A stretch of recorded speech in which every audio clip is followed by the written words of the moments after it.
Hello. आज का जो हमारा लेक्चर होगा वो प्योरली पूरा का पूरा फर्स्ट ऑर्डर और ज़ीरो ऑर्डर रिएक्शन पे होगा। मतलब इस वीडियो में हम लोग हाफ टाइम से रिलेटेड, ग्राफ से रिलेटेड, एग्जाम्पल से रिलेटेड, ज़ीरो ऑर्डर और फर्स्ट ऑर्डर से रिलेटेड जितनी भी चीज़ें हैं वो सारी की सारी चीज़ें यहाँ पे कवर करेंगे आज के इसी लेक्चर में। और जो न्यूमेरिकल वाला पार्ट होगा वो नेक्स्ट लेक्चर में कवर करेंगे। ठीक है, तो हमारा जो आज का टॉपिक है इंटीग्रेटेड रेट एक्सप्रेशन के ऊपर, इंटीग्रेटेड रेट एक्सप्रेशन के ऊपर। सो इसमें जो सबसे पहला हम लोग रिएक्शन पढ़ते हैं ना वो होता है ज़ीरो ऑर्डर रिएक्शन। कौन सा होता है? Zero order. फिर दूसरा जो पढ़ेंगे वो फर्स्ट ऑर्डर रिएक्शन होगा। हमारे सीबीएसई के सिलेबस के हिसाब से तो दो ही है, फर्स्ट ऑर्डर और सेकंड ऑर्डर। बट जैसे कि अगर हम लोग को कॉम्पिटिटिव लेवल का भी अगर तैयार करना होगा तो थोड़ा सा मैं डिटेल पढ़ाऊंगा इसके बारे में, मतलब सेकंड ऑर्डर और थर्ड ऑर्डर भी पढ़ाऊंगा आपको। ठीक है, पैरेलल सीरीज रिएक्शंस भी चलेंगे, उसकी चिंता मत करना। तो सुनना, इंटीग्रेटेड रेट एक्सप्रेशन, इसका मतलब हुआ रेट एक्सप्रेशन को इंटीग्रेट करके जो हम इक्वेशन लाते हैं उनकी हम लोग स्टडी करने जा रहे हैं। होता क्या है ना, नॉर्मली जैसे कोई भी रिएक्शन हो, whether be it zero order, whether be it first order. अच्छा मान लो हम लोग शुरू के हमारे पास में मान लो किसी भी चीज़ का इनिशियल कंसंट्रेशन 10 दिया गया था, कह दिया कि इनिशियल कंसंट्रेशन इसकी 10 मोल पर लीटर हमें दी गई थी और रिएक्शन मान लो शुरू हो गई। अब टाइम के साथ में रिएक्शन अगर तुम्हारी कैरीड आउट होती चली जा रही है तो जितने देर तक क्या रिएक्शन होगी हम उतने देर तक बैठ के प्लॉटिंग करेंगे, उतने देर तक हम ग्राफ प्लॉट करेंगे, उतने देर तक का डेटा कलेक्ट करेंगे कि कितने देर में हमारा कितना रिएक्टेंट ख़त्म हुआ या कितने प्रोडक्ट की हमारी फॉर्मेशन हुई। ऐसा तो हम कुछ भी नहीं करेंगे। हम क्या करते हैं, उन सारी चीज़ों से बचने के लिए कुछ इक्वेशंस डिराइव करते हैं और उसी इक्वेशन के बेसिस से बोलते हैं कि अगर मान लो 10 मिनट में ये रिएक्टेंट का पार्ट हमारा इतना ख़त्म हुआ, अगले 5 में इतना ख़त्म होगा, अगले 5 में इतना ख़त्म हो जाएगा, कुछ देर बाद इतना ख़त्म हो जाएगा, इतने घंटे बाद इतना रिएक्टेंट बचेगा, तो और डालना हो तो और डाल दो। तो ये सारी की सारी चीज़ें होती हैं वो हम लोग इक्वेशन से कैलकुलेट कर देते हैं। ठीक है, ऑर्डर हमें पहचानना आना होना चाहिए। ठीक है, उस बेसिस पे हम लोग कैलकुलेट कर देते हैं। तो पहला जो हमारे पास में रिएक्शन आता है जिनको हमें स्टडी करना है वो क्या होते हैं? Zero order reactions. क्या होते हैं? Zero order reaction. Zero order reactions are like the सांड, ऐसा तुम कह सकते हो, गाय की तरह होते हैं जो सड़क के बीच पे बैठी हुई होती है। मतलब कितनी भी ट्रैफिक हो तुम बैठ के हॉर्न बजाए चले जा रहे हो, हॉर्न बजाए चले जा रहे हो ना, कोई फ़र्क नहीं पड़ता। जस से तस नहीं होना है उनको, वो आराम से ऐसे पड़े रहेंगे, ऐसे ऐसे चबाती रहेंगी, उनको कोई भी दिक्कत नहीं है, कोई भी प्रॉब्लम नहीं होती है। तो जब कभी हमारा रेट ऑफ रिएक्शन कंसंट्रेशन पे डिपेंड ही नहीं करता, जब कभी हमारा रेट कंसंट्रेशन इनिशियल कंसंट्रेशन पे डिपेंड नहीं, मतलब कितना अमाउंट दिया गया उससे कोई फ़र्क नहीं पड़ता, रेट हमारा कांस्टेंट। मतलब अगर मान लो हमारा रेट किसी भी रिएक्शन के लिए 10 आया है तो उसकी इनिशियल कंसंट्रेशन चाहे 10 मोल पर लीटर रही हो, चाहे उसकी 100 रही हो, चाहे 1000 रही हो, उसका रेट ऑफ रिएक्शन 10 मोल पर लीटर पर सेकेंड ही रहने वाला है। इनिशियल कंसंट्रेशन से कोई फ़र्क नहीं पड़ता। आया समझ? नॉर्मली कैसा होना चाहिए था? नॉर्मली ये होना चाहिए था कंसंट्रेशन अगर बहुत ज़्यादा है तो उसके हिसाब से कोलिजन बहुत ज़्यादा होना चाहिए और रेट क्या होना चाहिए? इनिशियल लेवल पे तेज़ होना चाहिए। जब कंसंट्रेशन ज़्यादा है तो रेट ज़्यादा होना चाहिए, फिर धीरे धीरे जैसे जैसे कंसंट्रेशन कम हो, पार्टिकल्स कम हो, वैसे वैसे रेट भी क्या होना चाहिए था? स्लो होना था। यहाँ पे ऐसा नहीं होता ज़ीरो ऑर्डर रिएक्शन में। ठीक है, तो ज़ीरो ऑर्डर रिएक्शन में अगर रेट वर्सेस टाइम का हम लोग ग्राफ प्लॉट करते हैं, पहले लेक्चर्स में हम लोगों ने किया होगा, तो हम लोगों ने जब रेट वर्सेस टाइम का ग्राफ प्लॉट किया था कुछ इस तरीके से आया था, रेट वर्सेस टाइम का ग्राफ। बट यहाँ पे कैसा आ रहा है? टाइम भाई साहब बीतता चला जाएगा, रेट पे कोई भी फर्क नहीं पड़ेगा, कांस्टेंट होता है रेट हमारा ज़ीरो ऑर्डर के केस में। ठीक है, अब आगे समझना। अब जैसे मान लो अगर हम बात कर लें इसके एग्जांपल्स कौन से हो जाएंगे, इसके एग्जांपल्स की बात कर लें, जैसे मान लो फोटोकेमिकल रिएक्शन से ले लो कोई, जैसे H2O। ठीक है, H2 + Cl2 सनलाइट के प्रेजेंस में किस में कन्वर्ट हो जाते हैं? HCl में कन्वर्ट हो जाते हैं। तो रेट लॉ के हिसाब से देखेंगे तो हम कहेंगे भाई साहब इसके रिस्पेक्ट में तो फर्स्ट ऑर्डर दिखना चाहिए, इसके रिस्पेक्ट में फर्स्ट ऑर्डर दिखना चाहिए, मतलब sorry law of mass action के हिसाब से। बट ऐसा कुछ नहीं होता। हम लोग चलते किसके बेसिस पे? रेट लॉ एक्सपेरिमेंटल बेसिस पे चलता है। एक्सपेरिमेंटल बेसिस ये कहता है कि दोनों का, अब समझो अगला इसका अगर एग्जाम्पल बात करें तो ऐसे मान लो डिकम्पोजिशन ऑफ अमोनिया, ये एनसीईआरटी में भी दिया गया और ये आपको याद होना चाहिए, ठीक है। प्लेटिनम सरफेस के ऊपर हो गया, टंगस्टन के ऊपर हो गया, अगर इन सब के ऊपर इनका डिकम्पोजिशन कराते हैं तो N2 + 3s2 में टूट जाता है। ये भी कैसा है, ज़ीरो ऑर्डर रिएक्शन ही है, ठीक है। अब इसके लिए हम लोग integrated rate law integrated rate expression एक बार डिराइव करके देखते हैं। तो समझना, जैसे मान लो कोई एक रिएक्टेंट था हमारे पास में A, और इस A से मान लो हमारे पास में बना क्या, कोई एक प्रोडक्ट बना, ठीक। इसके लिए हम रेट लिख क्या सकते हैं, इसके लिए लिखेंगे -dA/dt, और ये बराबर किसके होगा, ये बराबर किसके होगा, रेट लॉ अगर लगा दें यहीं पे तो हम लिख सकते हैं K A की पावर कितना, 0 लिख सकते हैं ना। अब इन दोनों को रिलेट करो, तो जैसे ही रिलेट कराओगे तो हम यहाँ ये बोल सकते हैं -dA = ये A की पावर 0 कितना हो जाएगा, 1 हो जाएगा, ये तो इतना 1 हो गया ना। अब ये बराबर किसके हो जाएगा, K dt। तो अब इसी को अगर हमें इंटीग्रेट करना हो तो हम बोलेंगे T = 0 पे मान लो इसकी इनिशियल कंसंट्रेशन कितनी थी, A0 थी, और T टाइम बाद मान लो इसकी इनिशियल कंसंट्रेशन कितनी होगी, कैपिटल A, और इसी को हमें फाइंड करना, ये होगा कितना T टाइम्स बाद किसी भी पर्टिकुलर रिएक्शन के लिए, ठीक है। तो कहाँ करूँ, यहाँ पे कर देते हैं। तो समझना यहाँ पे क्या दिया गया, -dA, तो इसको हम लोग लिख क्या सकते हैं,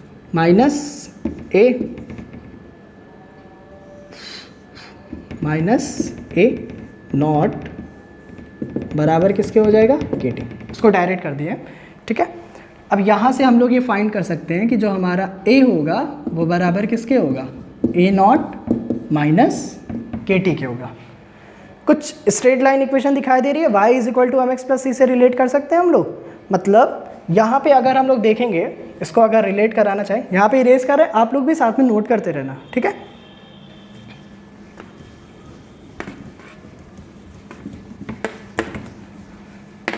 तो इसी इक्वेशन को यहाँ पे लिखते हैं, A = इसको हम लोग क्या लिख सकते हैं, -KT + A0। सो अगर हम इसको y = mx + c से रिलेट कराएं तो देखो, अगर हमें कंसंट्रेशन ऑफ A, यहाँ पे मान लो कंसंट्रेशन ऑफ A था, इसका प्लॉट करना हो किसके साथ में, टाइम के साथ में प्लॉट करना हो, तो y एक्सिस हमारा क्या बन गया, A की कंसंट्रेशन, स्लोप क्या हो गई हमारा, माइनस के, स्लोप कैसी है हमारी, नेगेटिव है, x पे ये हो गया, और इंटरसेप्ट क्या हो गया हमारे पास में, A0। मतलब इनिशियल कंसंट्रेशन हमारे पास में कितनी थी, मान लो A0 थी, और इसके साथ में जो स्लोप आया हमारे पास में वो कैसा आया, -k, नेगेटिव स्लोप आया, ठीक है ना। और यहाँ पे भी हम देख सकते हैं, अगर स्लोप हमारे पास में कांस्टेंट है तो जो हमारे पास में रेट आएगा, मतलब change in concentration per unit time, वो भी क्या होगा, कांस्टेंट ही होगा, क्योंकि यार tan थीटा सब जगह सेम है ना। देखो सब जगह पे tan थीटा हमारे पास में क्या है, सेम है, तो हर जगह पे स्लोप भी क्या है, सेम है, हर जगह पे स्लोप सेम है, मतलब change in concentration per unit time भी क्या है, सेम है, मतलब रेट क्या है, कांस्टेंट है। क्लियर है ना, ठीक है। ये प्लॉट भी समझते हुए चलना।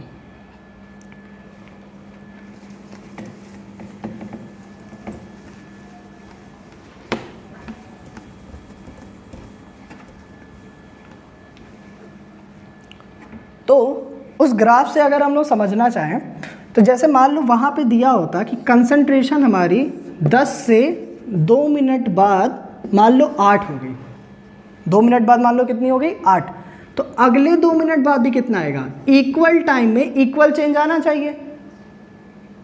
Straight line equation, equal time में इक्वल चेंज तुम्हारा y एक्सिस पे भी आना चाहिए। तो अगर यहाँ पे मान लो 2 मिनट में, या इसको 2 नहीं इसको 5 ले देते हैं, वरना सोचोगे 2 इक्वल हो रहे होंगे, तो समझो 5 मिनट में मान लो कितने का चेंज आया, 2 का। अगले 5 मिनट में कितना आएगा, फिर से 2 का आएगा, फिर से 5 मिनट बाद फिर से इसमें से 2 जाएगा, बचेगा कितना, 4, फिर अगले 5 मिनट बाद कितना बचेगा, 2, फिर अगले 5 मिनट बाद बचेगा ही नहीं, पूरा का पूरा रिएक्टेंट क्या हो गया, ख़त्म हो गया। मतलब इन zero order reaction, zero order reaction goes to completion, मतलब ये कंप्लीट होती, क्योंकि अभी फर्स्ट ऑर्डर जब बताएंगे ना तो वहाँ पे इंटर रिलेट होगा दोनों के दोनों, तब तुम्हें रिलेट करने में आसानी होगी। अभी इतना समझते जाओ। और जीरो ऑर्डर रिएक्शन में इक्वल ड्रॉप होता है, equal concentration drop in equal interval of time, कि बहुत न्यूमेरिकल को सॉल्व करने में मदद देगा, याद रखना। और अगर इसी के लिए हम लोग रेट कांस्टेंट की यूनिट निकालें, unit of rate constant zero order के लिए, तो कितनी आती है, याद है? अब तो याद होना चाहिए, मोल पर लीटर पर सेकेंड इनवर्स। ठीक है, रेस करूं, नोट कर लेना। ये समझ में आया? Equal drop in equal interval of time. Interval हमारा कितना है, 5-5 मिनट, और ड्रॉप भी कितने का आ रहा है, 2-2 का। देखो 2 कम 8, 2 कम 6, 2 कम 2 कम। क्लियर है ना? मतलब अब इसी में पूछा जाता है ये रिएक्शन कितने देर में पूरी हो जाएगी, तो आप बता दोगे सिंपली कि 5 मिनट, 10 मिनट, 20, 15, 20, 25 मिनट में पूरी की पूरी रिएक्शन कंप्लीट हो जाएगी। आया समझ में? या फिर आप इक्वेशन लगा के भी सॉल्व कर सकते हो, A is equal to A0 minus KT से। क्लियर है ना? ठीक है, इरेज करते हैं।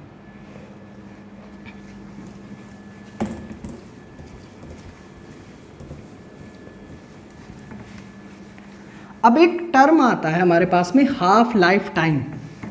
क्या आता है? हाफ लाइफ टाइम, जिसी को हम लोग हाफ लाइफ इंटरवल भी कहते हैं।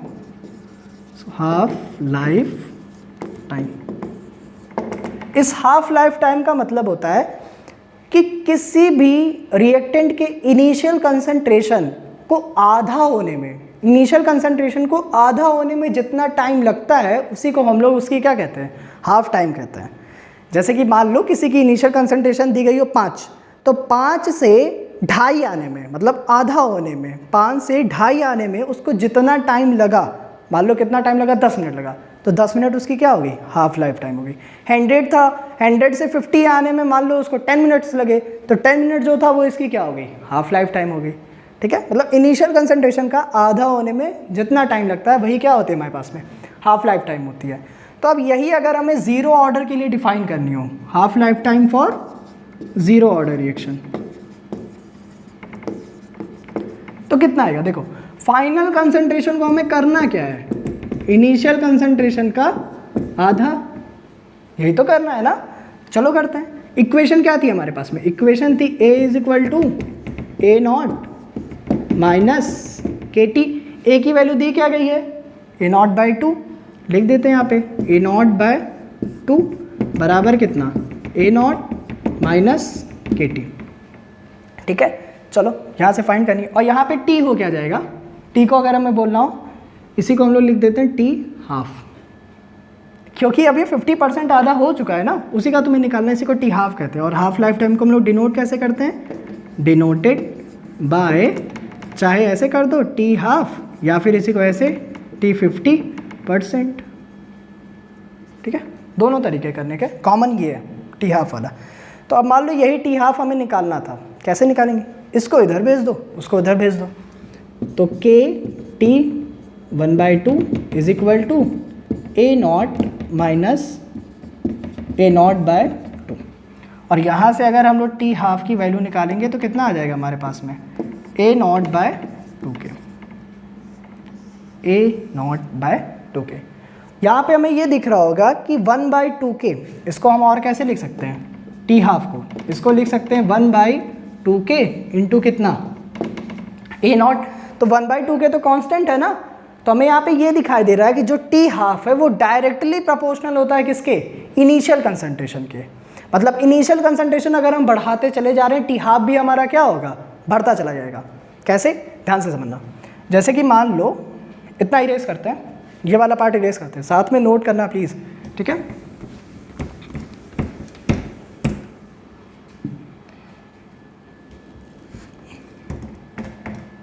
तो देखना, जैसे कि मान लो 100 था, इनिशियल कंसंट्रेशन कितनी है 100, मान लो 50 से शुरू करते हैं, 50 थी, 100 हुई, 100 से फिर आगे मान लो कितनी हो जाएगी, 100 से और कितना ले सकते हैं, मान लो 150 ले लेते हैं, फिर कितना ले लेते हैं, मान लो 200 ले लेते हैं, सबके लिए मान लो हमने लिया हुआ था, ठीक है।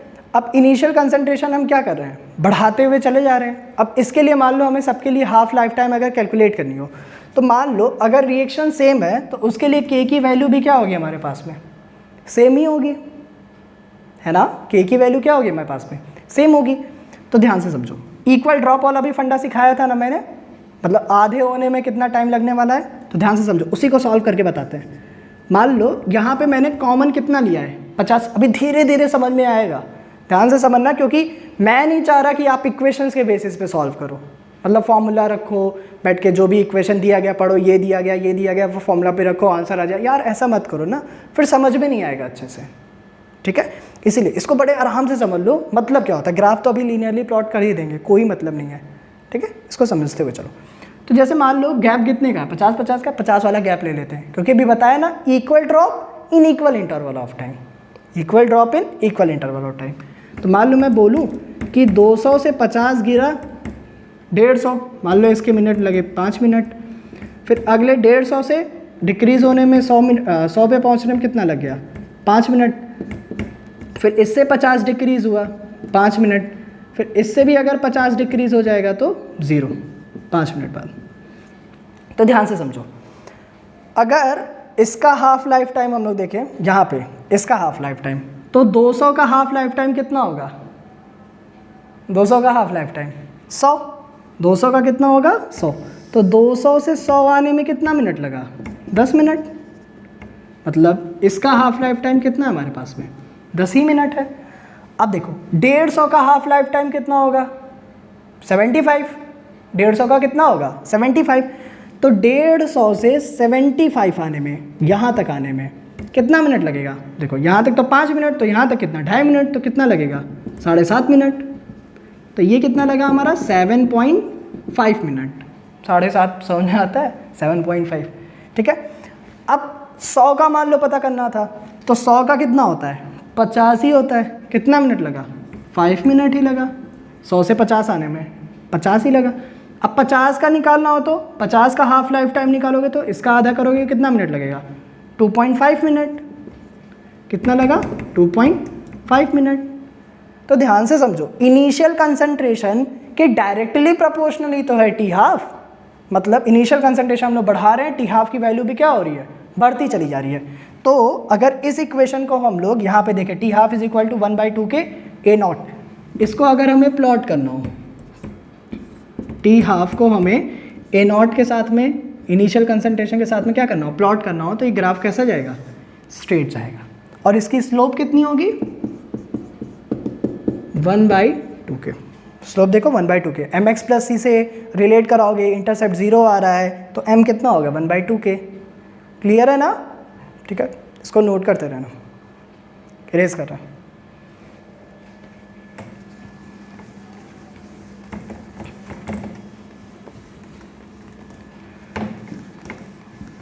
जीरो ऑर्डर रिएक्शन समझ में आया ना अच्छे से,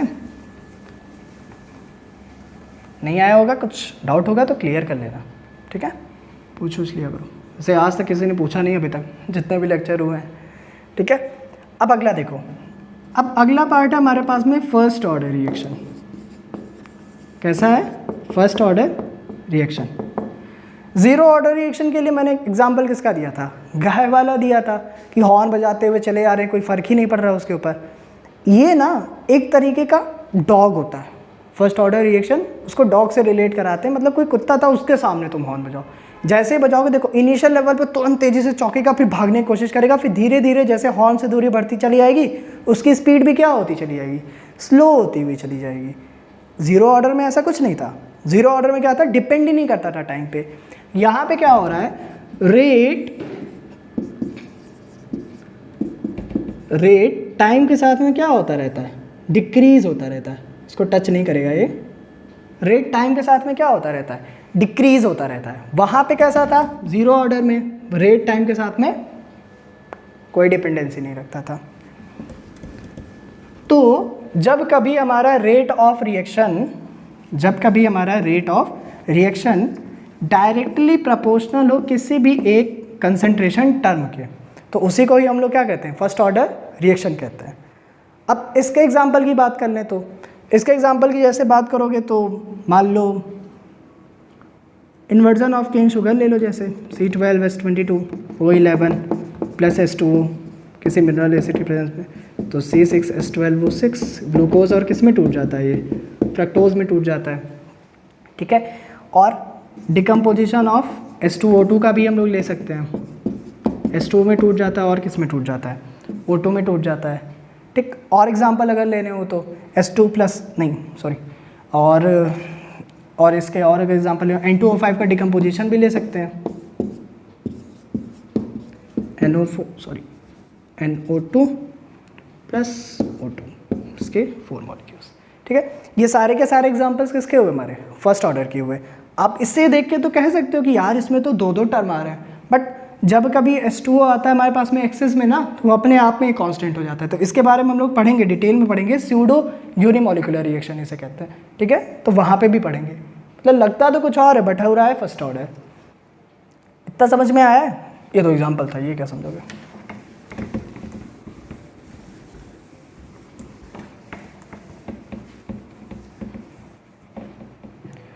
अब देखना फर्स्ट ऑर्डर रिएक्शन को समझते हैं। इसके लिए integrated rate law of derive करते हैं हम लोग एक बार, ठीक है। तो समझना यहाँ पे अगर मान लो फिर से कोई एक रिएक्टेंट था A, ठीक है, और वो मान लो अपने प्रोडक्ट पे कन्वर्ट हो रहा है,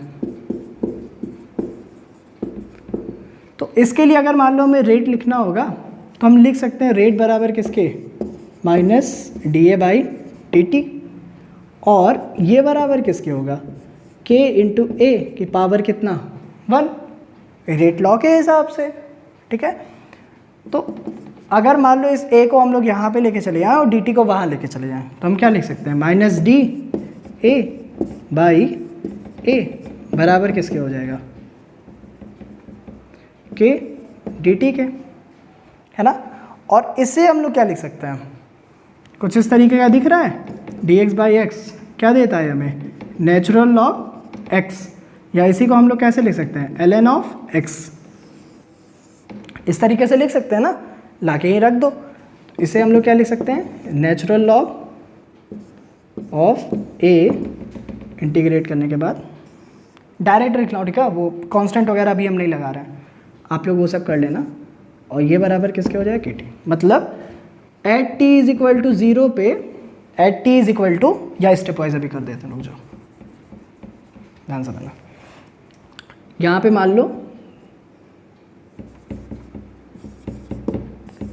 एट t = 0 पे इसकी इनिशियल कंसंट्रेशन मान लो कितनी गिवन थी हमें, A0,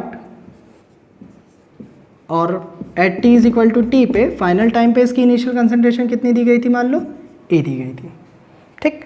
तो यहाँ पे लाके रखो, तो माइनस को एज इट इज़ रहने दो, इसको हम लोग लिख सकते हैं natural log of A minus natural log of A0 बराबर किसके होगा, KT के।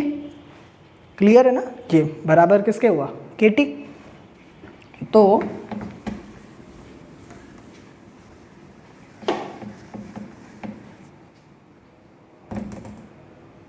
मिनट यार, इसको समझा देते हैं फिर।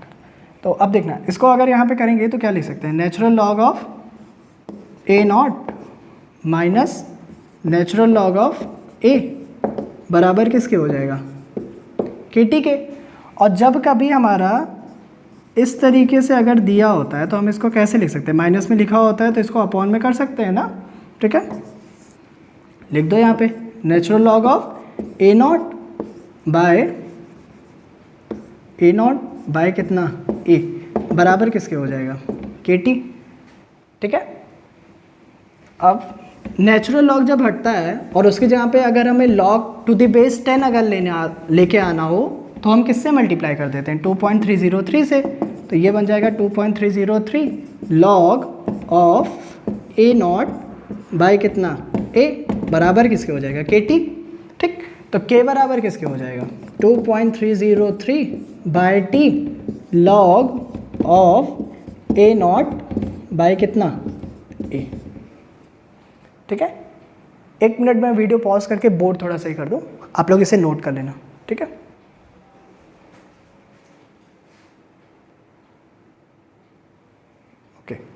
सो नोट कर लिया आपने, ये क्वेश्चन क्या आ गया हमारे पास में, k is equal to 2.303 by T log of A not by A. Clear है ना। अब इसके लिए मान लो अगर हमें ग्राफ प्लॉट करना हो इसको देखते हुए, यहाँ से इसके लिए अगर एक्सपोनेंशियल इक्वेशन अगर हमें थोड़ी सी लिखनी होगी तो हम कैसे लिख सकते हैं, ध्यान से देखना। इसको हम लोग क्या लिख सकते हैं, log to the base e A not by a बराबर किसके हो गया, के टी के हो गया। ठीक है, तो अगर इसे log to the base e A not by A is equal to K T, तो समझना अगर हमारा इस तरीके से कोई एक फंक्शन दिया होता है कि 10 की पावर 1 बराबर कितना आएगा 10, इसके लिए अगर हमें लॉगरिदम डिफाइन करना होता है तो हम कैसे करते हैं, या इसको 2 कर देते हैं, करना होता है तो कैसे करते हैं, हम लिखते हैं लॉग ऑफ क्या 10, सॉरी ये 100 होगा, log of 100 to the base कितना 10, ये देता कितना है हमें 2, 10 की पावर 2 बराबर 100 दिया होता है तो लॉग ऑफ 100 बेस 10 और ऐसे 2, इसको इस तरीके से हम लोग लिख सकते हैं ना। या अगर ऐसे दिया हो 10 की पावर 0 बराबर कितना 1, इसको कैसे हम लोग लिखते हैं, इसको लिखते हैं लॉग ऑफ 1 बेस 10 बराबर कितना देगा हमें 0। मतलब जो चीज़ हमारे पास में बेस में है उसको तो हम बेस में डाल रहे हैं, जो यहाँ पे हो रही है उसको यहाँ पे, और कैलकुलेट क्या कर रहे हैं एक्चुअल में हम लोग एक्सपोनेंट्स को। तो अगर उसको यहाँ पे अगर हम लोग रिलेट कराएंगे तो हम लोग कैसे लिखेंगे, इसको हम लोग लिखेंगे लॉग, या यहीं पे लिख दो, इसको एक बार काम करते हैं उल्टा करते हैं, तो इसको उल्टा करने के लिए माइनस का साइन लगाओगे, यहाँ पे हम लोग लिख सकते हैं log of e, sorry log to the base e A not बराबर कितना माइनस के टी। तो यहाँ पे हम लोग क्या लिख सकते हैं, टी की पावर जो भी बेस दिया हो हमारा, ठीक है, जैसे कहाँ दिया है यहाँ पे, ये है 10 की पावर 2 गिव्स आउट कितना 100, तो e की power minus K T gives out कितना इतना, मतलब इसको हम लोग लिख सकते हैं e raise to the power minus K T बराबर किसके हो जाएगा a अपॉन a नॉट के। और इसके लिए अगर हम लोग ग्राफ प्लॉट करना चाहें रेट वर्सेस टाइम का, रेट वर्सेस टाइम का, तो कैसा आएगा, कुछ इस तरीके से आएगा। ठीक है, and it never goes to completion. इतना नोट करने के बाद आप लोग नोट कर लेना,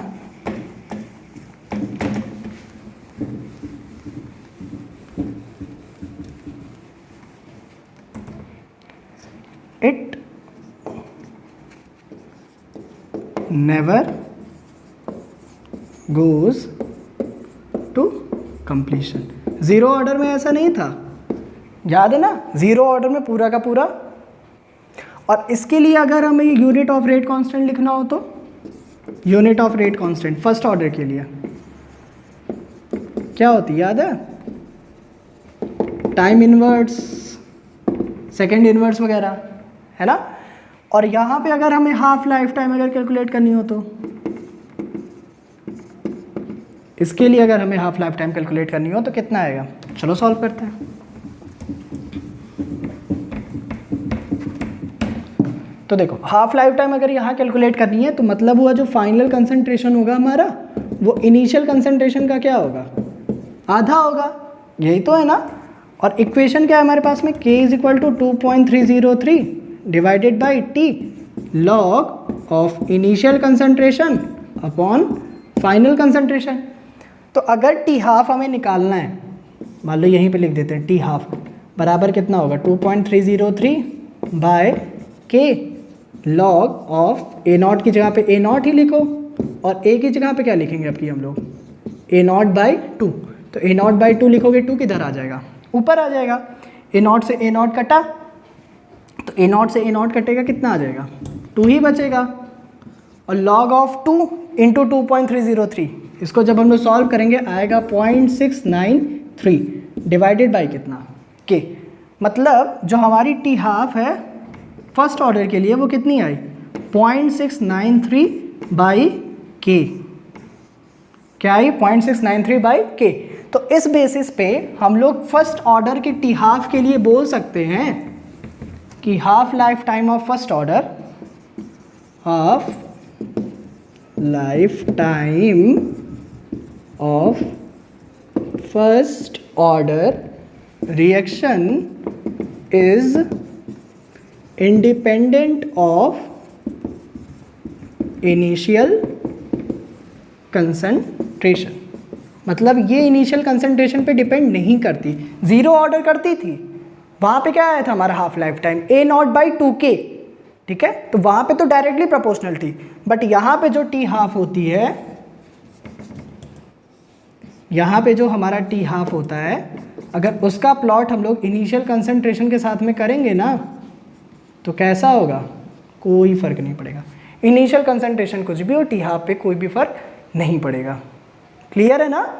जैसे वहाँ पे था ना, अभी हम लोगों ने देखा था वो 50, 100, 150 ऐसे करके देखा था ना, उसी को मैं यहाँ पे बता रहा हूँ। उससे यहाँ पे कोई भी फ़र्क नहीं पड़ने वाला, ठीक है।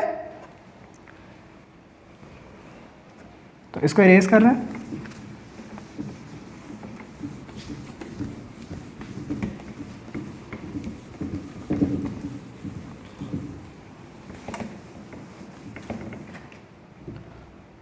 और एक और चीज़ बताते हैं हम आपको।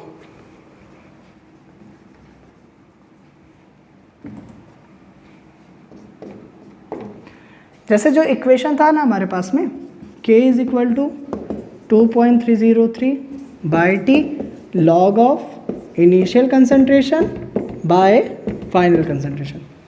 इसको हम और क्या लिख सकते हैं? इसको कुछ हम इस तरीके से लिख सकते हैं, लॉग ऑफ A0/A बराबर कितना हुआ था? KT/2.303। ठीक, ये भी देखो, अगर इसको y की तरह देखें, K/2.303 को m की तरह देखें और t को किसकी तरीके देखें? x की तरीके। y = mx। स्ट्रेट ग्राफ मिल रहा है कि नहीं मिल रहा है? मतलब यहाँ पे हम लोग कैलकुलेट कर देते हैं, सॉरी मेंशन कर देते हैं लॉग ऑफ A0/A, और यहाँ पे कैसे कर देते हैं? टाइम को। और ये ग्राफ कैसा जा रहा है? कुछ स्ट्रेट जा रहा है। और इसकी स्लोप कितनी है? इसकी स्लोप है K/2.303। क्लियर है ना? y = mx से रिलेट कराते हुए। क्योंकि जब हम लोगों ने इक्वेशन के हिसाब से सॉल्व की थी ना, रेट वर्सेस टाइम का, तो कैसा आया था ग्राफ? कुछ इस तरीके का आया था, ठीक है। अब जीरो ऑर्डर के लिए मैंने आपको बताया था equal drop in equal interval of time, बताया था ना, equal drop in equal interval time. यहाँ पे क्या होता है? Equal percentage drop. क्या होता है? Equal percentage drop in equal interval of time.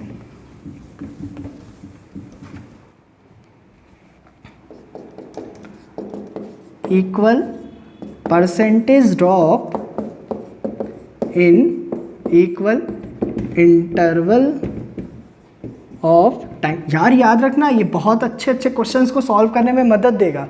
मतलब इस ट्रिक से ना हम लोग 10-10 सेकेंड 15-15 सेकेंड में क्वेश्चंस को सॉल्व कर, उससे कम में ही कर सकते हैं, बड़े आराम से सॉल्व, ठीक है। तो अब सुनना, इसका मतलब क्या हुआ? जैसे मान लो मैं कहूँ किसी की इनिशियल कंसंट्रेशन 100 थी और 5 मिनट बाद वो 50% डिक्रीज हो जाती है। 50% डिक्रीज होने का मतलब 5 मिनट बाद 100 से कितनी हो जाए? 50 हो जाए। अगले 5 मिनट बाद कितनी हो जाए? 25। अगले 5 मिनट के बाद कितनी हो जाए? 12.5। अगले 5 मिनट बाद कितना हो जाए? 6.25। अगले 5 मिनट बाद कितना हो जाए? 3.15। मतलब इसी तरीके से ये पूरा का पूरा क्या होगा? चलता चला जाएगा, बट कभी भी ज़ीरो पे टच नहीं करेगा। इसलिए मैंने लिखवाया था कि ज़ीरो ऑर्डर रिएक्शन के first order reaction never goes to completion. लिख लेना यहाँ पे, it never goes to completion. कौन सा? First order reaction. तो ज़ीरो ऑर्डर रिएक्शन और फर्स्ट ऑर्डर रिएक्शन में डिफरेंसेस क्लियर रखना। ज़ीरो ऑर्डर क्या था? रिएक्टेंट के रेट के, ज़ीरो ऑर्डर रिएक्शन में जो हमारा रेट होता था वो इनिशियल कंसंट्रेशन पे डिपेंड नहीं करता था। फर्स्ट ऑर्डर में क्या था? डायरेक्टली डिपेंड करता था। हाफ लाइफ टाइम की अगर हम बात करते तो ज़ीरो ऑर्डर डायरेक्टली प्रोपोर्शनल होता था इनिशियल कंसंट्रेशन पे, और जो फर्स्ट ऑर्डर रिएक्शन है वो डिपेंड ही नहीं करता था। ठीक है, 0.693 बाई के, ये डिफरेंसेस याद रखना। जीरो ऑर्डर में क्या था, equal drop in equal interval of time, यहाँ पे क्या था, equal percentage drop in equal interval of time. ठीक है, दोनों डिफरेंसेस क्लियर, 3 डिफरेंस बताए। चौथा रेट कांस्टेंट से रिलेटेड, उसकी यूनिट क्या होती थी, मोल पर लीटर पर सेकेंड, यहाँ पे क्या होती है, पर सेकेंड। ठीक है, डिफरेंसेस क्लियर रखना।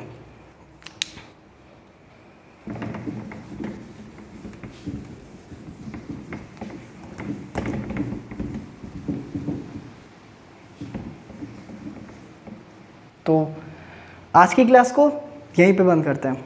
ठीक है, और ये सारी चीज़ें थोड़ा सा ज़्यादा इंफॉर्मेशन होगा, ग्राफिकल बेसिस हो गया था, बट आप अपना नोट जो बनाना ना वो एकदम अच्छे से बनाना, इससे रिलेटेड जैसे भी बताया गया है। मतलब पहले आप थ्योरी वाला लिखना पार्ट, उससे रिलेटेड जो ग्राफ बनवाया वो वहीं बगल में ही प्लॉट कर लेना। ठीक है, अच्छे मैनर में पूरा का पूरा प्लॉट कर लेना, जीरो ऑर्डर के लिए अलग से, फर्स्ट ऑर्डर के लिए अलग से, फिर दोनों के डिफरेंसेस बना देना, ग्राफ का भी डिफरेंसेस बना के सिखा देना। मतलब जैसे जीरो ऑर्डर के लिए आप रेट वर्सेस कंसंट्रेशन का ग्राफ कैसे बना सकते हो, रेट वर्सेस टाइम का तो मैंने आपको बताया है, स्ट्रेट जाएगा। और रेट वर्सेस कंसंट्रेशन का अगर बनाना चाहो तो वो भी तो डिपेंड नहीं कर रहा है कंसंट्रेशन के साथ में। और अगर इसके लिए बनाना होता तो रेट वर्सेस कंसंट्रेशन का ग्राफ, तो कंसंट्रेशन बढ़ाते चले जाओगे तो रेट भी क्या होगी हमारी, बढ़ती हुई चली जाएगी। ठीक है, ये फर्स्ट ऑर्डर के लिए हो गई, और ये वाला किसके लिए हो गया, ज़ीरो ऑर्डर के लिए हो गया। ठीक है, ये दोनों भी आप चाहो तो उसी में प्लॉट कर लेना। ठीक है, और अगला सेशन जो होगा हमारा वो ज़ीरो ऑर्डर और फर्स्ट ऑर्डर के न्यूमेरिकल्स के ऊपर होगा। तो एक बार आप लोग इसे सारा का सारा रिवाइज कर लेना। ठीक है, चलें।